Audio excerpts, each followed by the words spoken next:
انا مستني البغل اللي تحت ده ينزل بمهارة البلوت هيدر. ده عمود نور، عبارة عن عمود نور واقف في المنطقة واستقبل الكرة بدماغه. انا حرفيا اي واحد هيقابلني هيجيب فيا جون باللاعب ده انا همسح اللعبة.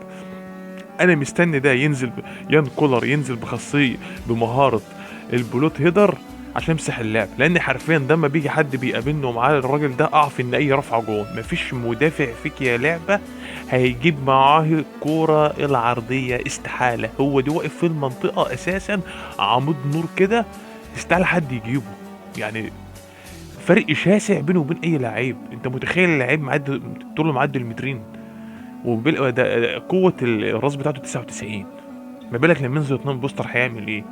ده تخيل بقى لو واحد معاه بيكهام ومعاه ده، ولا معاه بيكهام ودروجبا و...